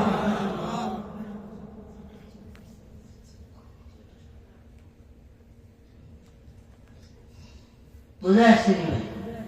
এই যে হাদিসটা, এটা কি শুধু কিচ্ছা কাহিনী হলো? কিচ্ছা কাহিনী হলো? এটা রাসূল কারীম সাল্লাল্লাহু আলাইহি সাল্লাম হাদিস শরীফে বর্ণনা করেছেন। বুখারী শরীফের ভিতরে ঘটনা এসেছে। এই ঘটনা থেকে আমরা কি শিখলাম? অনেকগুলা শিক্ষার বিষয় আছে। এক নাম্বার যে উদ্দেশ্যে আমি ঘটনাটা এনেছি, এক নাম্বার উদ্দেশ্য হলো রাসূল যে ওই শুআবুল ঈমানের হাদিসে বলেছেন, ইখলাসের সাথে সামান্য আমল করো। ইখলাস হলো একটা আমলে তোমার নাজাতের জন্য যথেষ্ট হইতে পারে। এখানে প্রমাণ পাওয়া গেছে কি জানি? জোরে প্রমাণ পাওয়া গিয়েছে কিনা? প্রমাণ পাওয়া গেছে। ইখলাস হলো একটা আমলের কারণে আল্লাহ তাআলা এই বান্দাদেরকে দুনিয়াতেই মুক্ত করে দিয়েছেন। যে আল্লাহ ইখলাসের আমলের কারণে দুনিয়াতে মুক্ত করতে পারেন, আখিরাতে মুক্ত করার ক্ষমতা আছে না নাই? জোরে বলেন। এটা হলো এক নাম্বার বিষয়। দ্বিতীয়, এখানে আমরা যারা আছি, আমি গুনাহগার, আমার জন্য এখানে একটা সবক হলো ভালোবাসা। হ্যাঁ, বাবা মা কাদের আছে ভাই? বাবা মা কাদের আছে? আমার আলহামদুলিল্লাহ বাবা মা দুজন আছে। এখানে একজন মাওলানা হুজুর, এই হুজুরের আগে আলোচনা করেছিলেন, উনি বাবা মা নিয়ে আলোচনা করেছিলেন, শুনেছিলেন। বাবা মার খেদমত করতে হবে না কষ্ট দেওয়া যাবে? জোরে বলে খেদমত করতে হবে। বাবা মাকে কখনো কি দেওয়া যাবে না? কষ্ট দেওয়া যাবে। বুঝে আসেনি? এখন তো ভাগ চলে, কি চলে ভাই? ভাগাভাগি। যে এক সপ্তাহ এক ভাই খাওয়ায়, আরেক সপ্তাহ কি খাওয়াবে? আরেক ভাই খাওয়াবে। তখন আরেক সপ্তাহ যদি ওই ভাই খাওয়াইতে না চায়, তখন আগের ভাই বলে আমি তো এক সপ্তাহ খাওয়াইছি, আমি আর খাওয়াইতে পারবো না। এই ধরনের মানুষ আছে না? বাংলাদেশে নাই মনে হয়, আছে কি না? বাংলাদেশে যদি এই ধরনের মানুষ না থাকতো, তাহলে বাংলাদেশে একটা বৃদ্ধাশ্রম থাকতো না। কথাটা বোঝা গেছে? মা বাবার সেবা এর কোন সীমা আছে নি ভাই? বুখারী শরীফের ইমাম বুখারী রাহমাতুল্লাহ আলাইহির একটা কিতাব আছে আল আদাবুল মুফরাদ। এই আল আদাবুল মুফরাদের ভিতরে একটা হাদিস এনেছেন, ভালোভাবে বুঝবেন। রাসূল কারীম সাল্লাল্লাহু আলাইহি ওয়াসাল্লাম একজন সাহাবী হযরত আব্দুল্লাহ ইবনে ওমর রাদিয়াল্লাহু তাআলা উমরা করতে গিয়েছেন। উমরার সময় তিনি দেখছেন ইয়াতুফু রাজুলুন ওয়া হুয়া ইয়াহমিলু উম্মাহু আলা যাহরিহি। এক যুবক আল্লাহর ঘর তাওয়াফ করছে, পাগলের বেশে আল্লাহর ঘরের চতুর্পাশে চক্কর কাটছে। আল্লাহর ঘরের চতুর্পাশে সে ঘুরছে একাডা, বরং সে তার পিঠে তার মাকে বহন করে নিয়ে তাওয়াফ করছে। সুবহানাল্লাহ বললেন না? আর সে বলছে আল্লাহ আল্লাহ ইয়া আল্লাহ নাবাইরুহাল মুদাল্লাল। হে মানুষরা শুনে রাখো, আমার মা হাঁটতে পারে না, কি হয়েছে? আমি আমার মায়ের জন্য উট হয়ে গিয়েছি, আমি আমার মায়েকে উটের সেবা দিয়ে যাচ্ছি। ওই ব্যক্তি কতক্ষণ পরে রাসূলের বিশিষ্ট সাহাবী আব্দুল্লাহ ইবনে ওমরকে দেখলো, দেখে বলল, ইয়া ইবনে ওমর আতরানি কদ জাসাইতুহা। হে আব্দুল্লাহ ইবনে ওমর, আপনি আমাকে একটু বলেন, আমি যে আমার মার এত কঠিন ভাবে সেবা করছি, আমি কি আমার মার কিছু হক আদায় করতে পেরেছি কিনা? তখন আব্দুল্লাহ ইবনে ওমর বললেন, লা ওয়ালা বিজাফরাতিন ওয়াহিদাতিন। হে আল্লাহর বান্দা, এটা কখনো কল্পনা করবা না যে তুমি তোমার মার হক আদায় করতে পেরেছো, ভালোভাবে শুনে রাখো, তুমি যদি সারা জীবন তোমার মার এভাবে সেবা করো,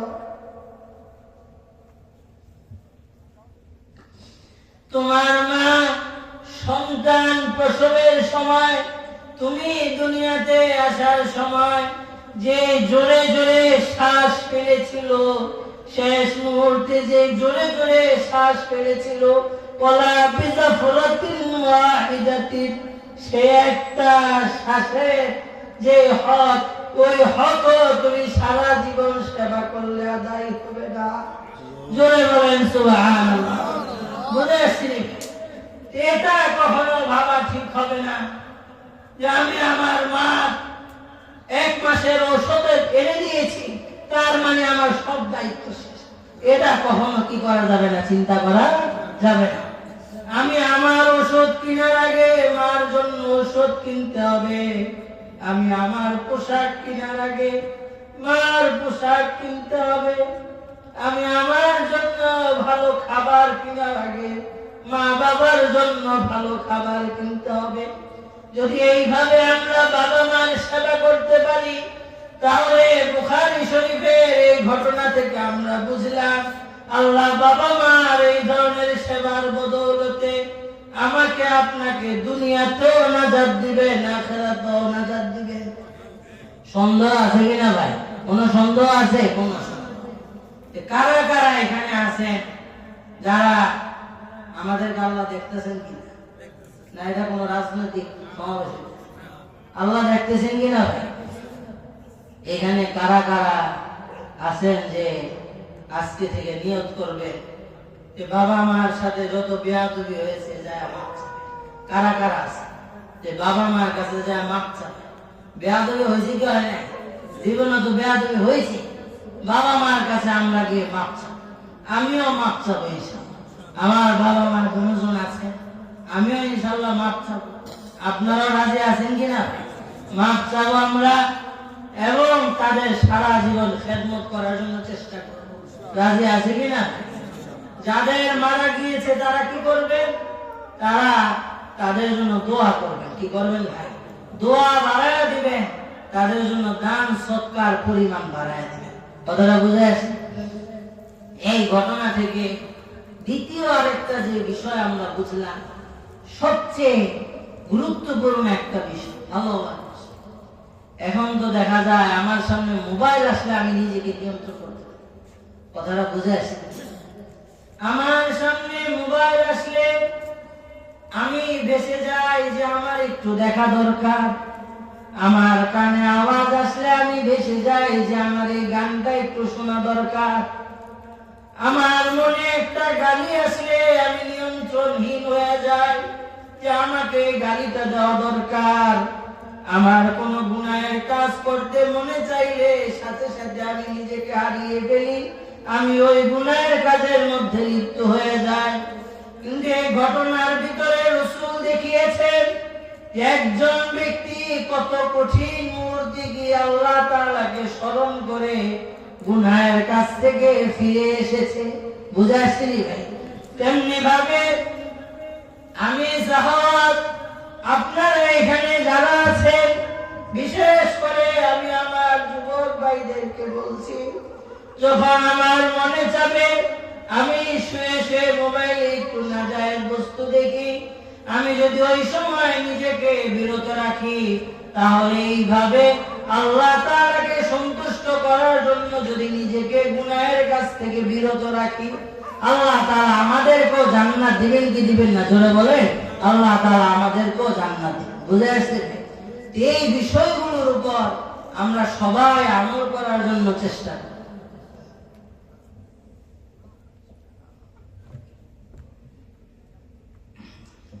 এই বিষয়গুলোর উপর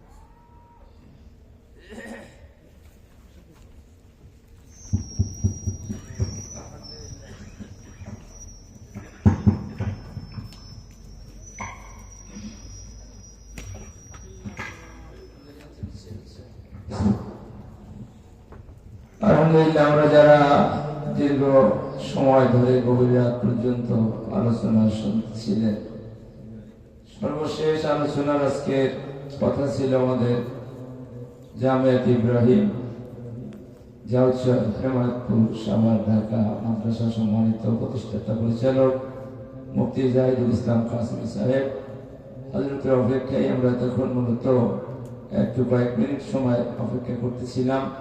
হুজুরের মাহফিল ছিল আশুলিয়াতে, ওখান থেকে রওনা করছেন আরো অনেক আগে, কিন্তু ঢাকার অবস্থা রপ্তানিতে দীর্ঘ সময় নাকি হুজুর বসেছিলেন। এরপরও গাড়ি আস্তে আস্তে মোটামুটি সাভার সালের কাছাকাছি এসে বসেন, হেমায়তপুরের এদিকে এসে মনে হয় এখন আবার যেন বসছেন। হুজুর আমরা বলছেন আমি এই সর্বোচ্চ 10 থেকে 15 মিনিট মোটামুটি বইলেই অপেক্ষায় ছিলাম। এখন আমার ফোন দিছে আবারও যা বুঝলাম হুজুর বলতেছেন হুজুর দোয়া করে দেন, আমার আর আসার সুযোগ হইতেছে না।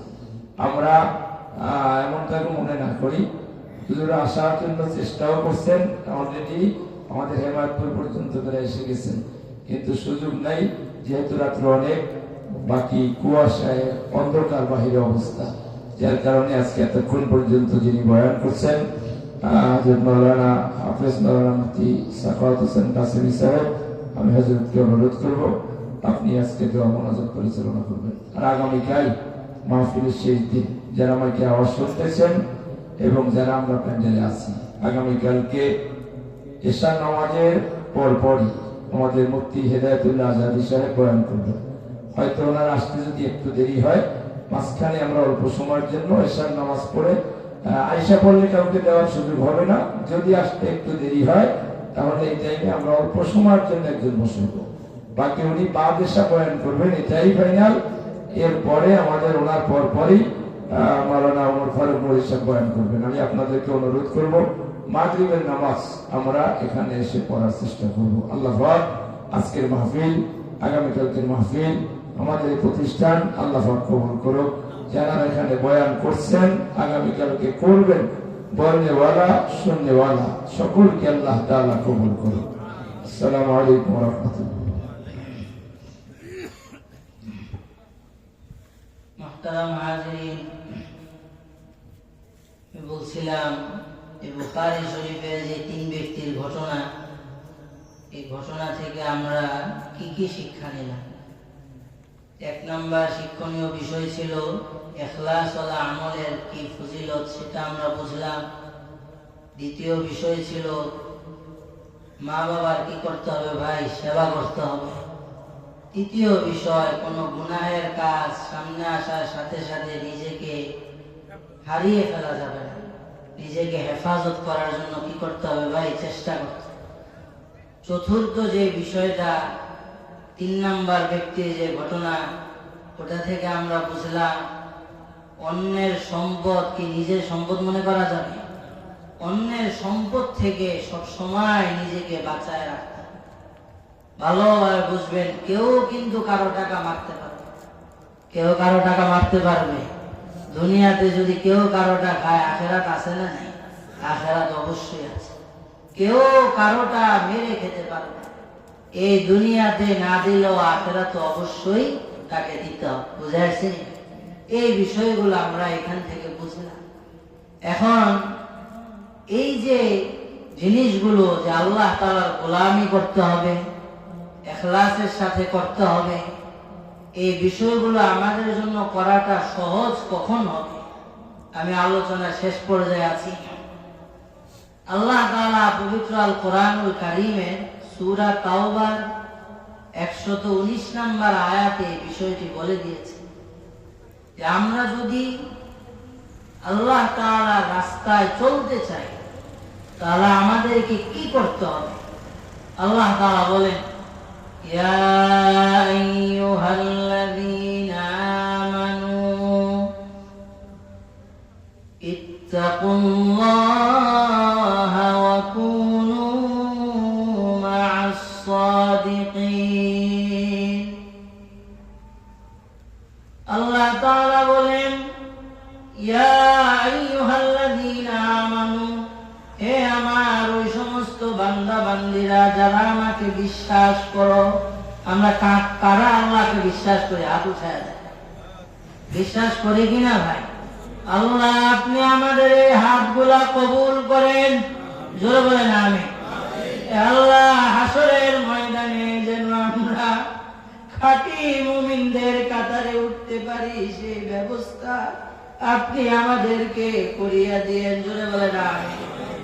আল্লাহ বলেন ইয়া আইয়ুহাল্লাযীনা আমানু, হে আমার ওই সমস্ত বান্দারা, হে আমার ওই সমস্ত বান্দিরা যারা আমাকে বিশ্বাস করো, তাদেরকে বলছি ইত্তাকুল্লাহ, তোমরা আমি আল্লাহর গোলামি করো। কার গোলামি ভাই? জোরে বলেন।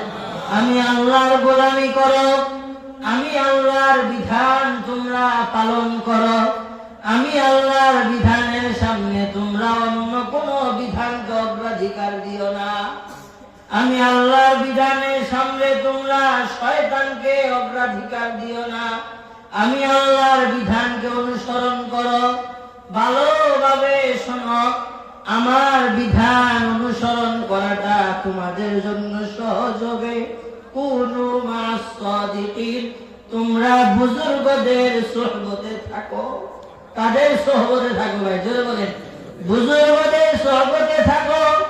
যদি বান্দা তুমি বুজুর্গদের সোহবতে থাকো, বুজুর্গদের মজলিসে তোমার আসা যাওয়া হয়, হক্কানি ওলামায়ে কেরামদের সাথে তোমার সম্পর্ক থাকে, আলেম ওলামাদের মজলিসে তোমার উঠা বসা হয়, তাহলে বান্দা তোমার পক্ষে আমার পথে চলাটা সহজ হবে। যদি তুমি আলেমদের সাথে বিদ্বেষ রাখো, বুজুর্গদেরকে দেখলে তোমার অ্যালার্জি তৈরি হয়ে যায়, এমন আছে না? শোনা যায় নাই মনে হয়, আছে না? শয়তান বাসা আছে না ঘুমায় গেছে? এখন কি বলতেছে? এখন যেহেতু 11টা বাজছে, শয়তান মনে ঘুমায় গেছে। শয়তান ঘুমায় গেছে, শয়তান আছে। কিছু লোক আছে এমন, বুজুর্গদের কথা শুনলে তাদের শরীরে অ্যালার্জি সৃষ্টি হয়, অস্থির, একেবারে অস্থির হয়, বুঝেছে?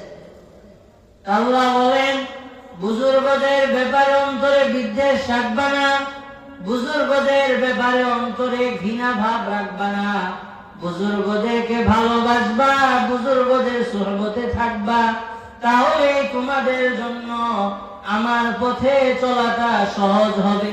বুঝে আসেনি ভাই?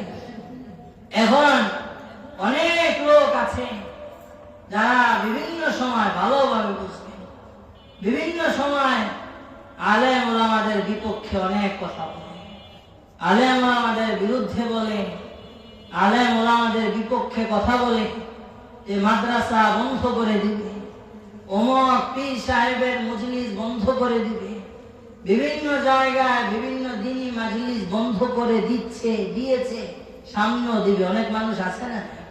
অনেক মানুষ আছে কিনা? আল্লাহ তার রসুলকে জানিয়ে দিয়েছেন, ভালোভাবে বুঝবেন। আল্লাহ তাআলা তার হাবিবকে জানিয়েছেন। ইমাম বুখারী রাহমাতুল্লাহি আলাইহি তার সহিহ বুখারীতে হাদিস এনেছেন। ইমাম আবু আব্দুল্লাহ মুহাম্মদ ইবনে ইসমাঈল বুখারী রাহমাতুল্লাহি আলাইহি বলেন, আমি আমার উস্তাদ আব্দুল্লাহ ইবনে জুবাইর আল-হুমাইদিকে বলতে শুনেছি, তিনি বলেছেন, আমি আমার উস্তাদ ওলীদ ইবনে মুসলিমকে বলতে শুনেছি, তিনি বলেন, আমি আমার উস্তাদ আব্দুর রহমান ইবনে জাবির ইবনে ইয়াজিদ আল-আজদিকে বলতে শুনেছি, তিনি বলেন, আমি আমার উস্তাদ ইবনে হানিকে বলতে শুনেছি। ইবনে হানি বলেন, আমি আমার উস্তাদ রাসূলের বিশিষ্ট সাহাবী কাতিবে ওহী আমিরুল মুমিনিন হযরত মুআবিয়া রাদিয়াল্লাহু তাআলা আনহুকে বলতে শুনেছি। রাসূল কারীম সাল্লাল্লাহু আলাইহি ওয়াসাল্লাম বলেন, হে আমার উম্মতেরা ভালোভাবে শোনো, লা তাযালু তাইফাতুম মিন উম্মতি কাইমাতান আলাল হক লা ইয়াদুররুহুম মান খালাফাহুম ওয়ালা খালাফাহুম হাত্তা ইয়াতিয়া আমরুল্লাহি তাআলা ওয়া হুম আলা যালিকা। আমার উম্মতেরা ভালোভাবে শোনো, পৃথিবী একটা দল এমন থাকবে যারা সদা সর্বদা আল্লাহ আল্লাহ বলে, আল্লাহ আল্লাহ আল্লাহ আল্লাহ আল্লাহ আল্লাহ আল্লাহ আল্লাহ আল্লাহ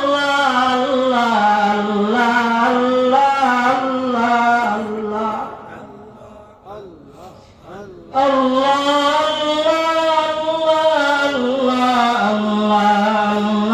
আল্লাহ আল্লাহ। আমার উম্মতের এমন একটা দল থাকবে কায়িমাতান আলা আমরিল্লাহি তাআলা, যারা সদা সর্বদা আল্লাহর বিধানের উপর অটল থাকবে। লা ইয়াদুররুহুম মান খালাফাহুম, বিরোধীরা এদের কখনো কোনো ক্ষতি করতে পারবে না, বিরোধীরা শেষ হয়ে যাবে। কিন্তু কিয়ামত পর্যন্ত এই দল আল্লাহ তাআলা বাকি রাখবেন। জোরে বলেন সুবহানাল্লাহ। বুঝে আসছেন? আমাদের এই দল কিয়ামত পর্যন্ত বাকি থাকবে। ব্রিটিশরা বলেছিল হাম খতম কর দেंगे, ব্রিটিশরা বলেছিল আমরা সব মিটিয়ে দেব, আমরা কোন মসজিদ মাদ্রাসা থাকতে দেব না। সমস্ত মসজিদ মাদ্রাসা ব্রিটিশরা 200 বছর শাসন করে সমস্ত মসজিদ মাদ্রাসা বন্ধ করে দিল। কিন্তু আল্লাহর হুকুম, মসজিদ মাদ্রাসা কিয়ামতের আগ পর্যন্ত বন্ধ করা যাবে না। আল্লাহ তাআলা হুজ্জাতুল ইসলাম হযরত মাওলানা কাসেম নানুতুবি রহমাতুল্লাহি আলাইহির মাধ্যমে 1866 খ্রিস্টাব্দে জামিয়া ইসলামিয়া দারুল উলুম দেওবন্দ মাদ্রাসা প্রতিষ্ঠা করলেন। এর মাধ্যমে কওমি মাদ্রাসার সূচনা হলো। তারপরে বাংলাদেশে মুফতি হাবিবুর রহমান রহমতুল্লাহ আলাইহির নেতৃত্বে 1901 খ্রিস্টাব্দে দারুল উলুম মুঈনুল ইসলাম হাটহাজারী মাদ্রাসা প্রতিষ্ঠা করলেন। সে একই বছর 1901 খ্রিস্টাব্দে শাইখুল আরবি ওয়াল আজম শাইখুল ইসলাম হযরত মাওলানা কারি ইব্রাহিম সাহেব রহমতুল্লাহ আলাইহির মাধ্যমে চাঁদপুরের কচুয়া থানার উজানি গ্রামে আল্লাহ তাআলা জামিয়া ইসলামিয়া ইব্রাহিমিয়া মাদ্রাসা প্রতিষ্ঠা করলেন। এইভাবে ধীরে ধীরে হাজার না লক্ষ লক্ষ মাদ্রাসা আল্লাহ তাআলা দুনিয়াতে প্রতিষ্ঠা করেছেন কি করেন নাই? জোরে বলেন, করেছেন। আল্লাহ তাআলা বুঝিয়েছেন এই মাদ্রাসা যেইভাবে আল্লাহ তাআলা গারে হেরার ভিতরে রাসূল করিম সাল্লাল্লাহু আলাইহি ওয়াসাল্লাম এবং জিবরিল আলাইহিস সালাতু ওয়াস সালামের মাধ্যমে শুরু করেছিলেন, এই মাদ্রাসার ধারাবাহিকতা কেউ আটকাতে পারবে না। কিয়ামত পর্যন্ত এই মাদ্রাসার ধারাবাহিকতা অবশ্যই এই দুনিয়ার ভিতরে বাকি থাকবে। জোরে বলেন ঠিক আছে কিনা? জোরে বলেন ঠিক আছে না? বুঝে আসছে? এই জন্য আমি আপনাদের কাছে কয়েকটা আবদার। 1 নাম্বার, সব ভুলে গেছেন না? খেয়াল আছে? 1 নাম্বার বিষয় হলো গোলামি কার হবে। সবাই মনের দিকে লক্ষ্য করে বলেন, গোলামি কার হবে? আল্লাহ তাআলা। 2 নাম্বার বিষয়, যে আমলে আমরা করব একমাত্র কাকে সন্তুষ্ট করার জন্য করব? আল্লাহ তাআলাকে সন্তুষ্ট করার জন্য। 3 নাম্বার বিষয়, মা বাবার সাথে বেয়াদবি করা যাবে না। 4 নাম্বার বিষয়, নিজের সামনে কোনো গুনাহের কাজ আসলেই ভেসে যাওয়া যাবে না, নিজেকে বিরত রাখার জন্য চেষ্টা করতে হবে। 5 নাম্বার বিষয়, অন্যের মালকে কখনো নিজের মাল কি করা যাবে না ভাই, মনে করা যাবে না। এই 5টা বিষয় আমরা আমল করার জন্য চেষ্টা করব এবং এই 5টা বিষয় আমল করার জন্য আমাদের জন্য সহজ হবে। আমরা সদা সর্বদা কাদের সাথে থাকবো ভাই? ওলামায়ে কেরাম বুজুর্গানে দ্বীনদের সাথে থাকবো। আপনাদের পাশে মাদ্রাসা আছে, এই মাদ্রাসায় আপনারা সদা সর্বদা এই মাদ্রাসার প্রতি আপনারা আন্তরিক থাকবেন। যার যতটুকু সামর্থ্য আছে এই মাদ্রাসাকে কিভাবে দ্রুত গতিতে দাওরায়ে হাদিস পর্যন্ত খোলা যায় আমাদের মনে চায় কি চায় না? জোরে বলে। এখানে কারা কারা চান যে এখানে হাদিসের দর্শ চালু হোক। কারা কারা চায়? যারা আমরা চাই, আমরা মন থেকে চেষ্টাও করব এবং দোয়া করব। এই বিষয়গুলো আমল করার জন্য রাজি আছি কিনা ভাই? কারা কারা রাজি আছেন? আমিও রাজি আছি। আল্লাহ তাআলা আমাদের সবাইকে কবুল করেন, আমিন। যারা পর্দায় আলের মা বোনেরা আছেন তারাও হাত উঠিয়ে আল্লাহ তাআলার কাছে ওয়াদা করে আল্লাহ তাআলা আমাদের সবার হাতগুলো কবুল করেন। আমরা সবাই সবার জন্য দোয়া করব। আজকের দোয়াই কি শেষ? জীবনে আর দোয়া করা লাগবে না, বিষয়টা এমন না। দোয়া আমাদেরকে প্রত্যেকটা মুহূর্তেই করতে হবে। প্রত্যেক মুহূর্তে আমরা কার ভিখারি ভাই? জোরে বলে আল্লাহর ভিখারি। আল্লাহর দরবারের ভিক্ষা এক মুহূর্তের জন্য বন্ধ করা যাবে না। বুঝে আসছি? সবাই দুরূদ শরীফ পড়ে। اللهم صل على محمد وعلى آل محمد كما صليت على إبراهيم وعلى آل إبراهيم إنك حميد مجيد اللهم بارك على محمد وعلى آل محمد كما باركت على إبراهيم وعلى آل إبراهيم إنك حميد مجيد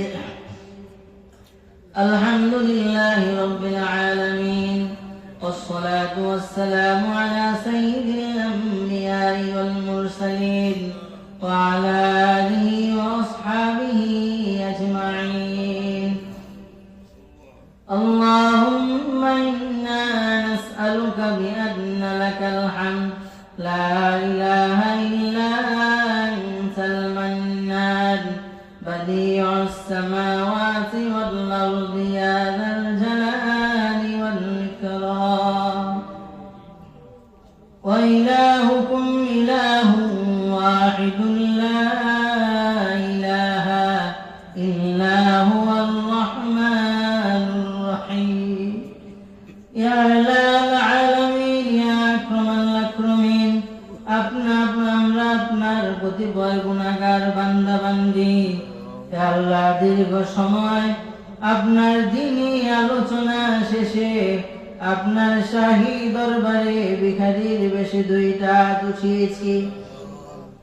হে আল্লাহ, আমাদের এই মাজলিসে যত ধরনের ভুল ভ্রান্তি হয়েছে মাওলা, আমাদের এই মাহফিলের ব্যবস্থাপনায় যারা ছিলেন, হে আল্লাহ, যারা কষ্ট করেছেন, যারা বিভিন্ন ভাবে শ্রম দিয়েছেন, আমাদের সবার শ্রম এবং আমাদের এইখানে আলোচনা শ্রবণকে আপনি কবুল মঞ্জুর করিয়া নেন।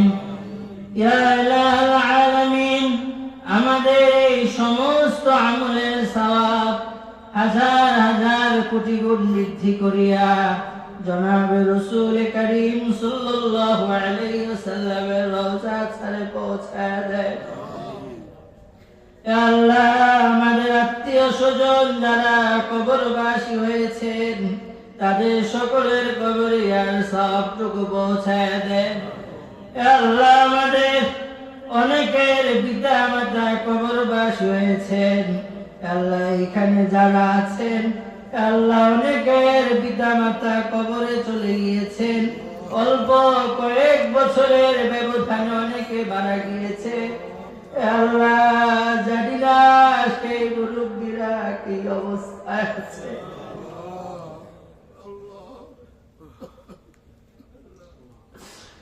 আল্লাহ, আমাদের সেই মুরব্বীদের কবর গুলাকে আপনি জান্নাতুল ফেরদাউসের বাগান বানায় দেন। আল্লাহ, আমাদের বাবা মার কবর গুলাকে আপনি জান্নাতুল ফেরদাউসের বাগান বানায় দেন।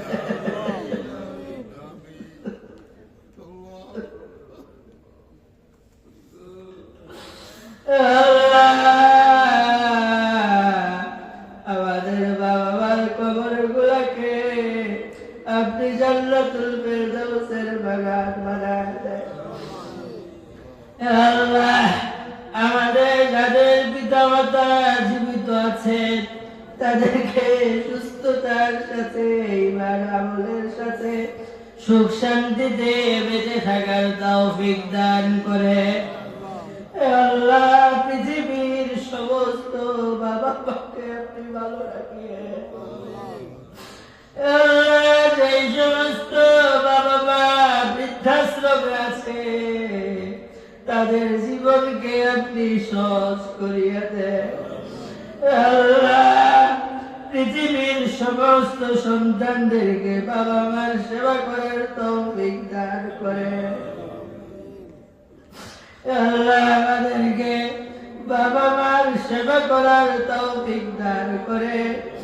আল্লাহ, বাবা মার সেবা করিয়া জান্নাত পাওয়ার তৌফিক দান করে। রব্বিরহামহুমা কামা রাব্বায়ানি সগীরা। রব্বিরহামহুমা কামা রাব্বায়ানি সগীরা। ইয়া ইলাহাল আলামিন, ইয়া আকরামাল আকরামিন। ইয়া আল্লাহ, আমরা গুনাহগার। ইয়া আল্লাহ, রাত্র গভীর হয়েছে, গভীর রাত্রে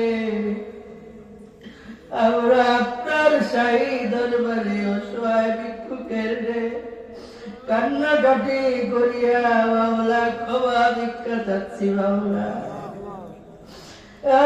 আপনি ছাড়া আমাদেরকে মাফ করার আর কেউ নাই।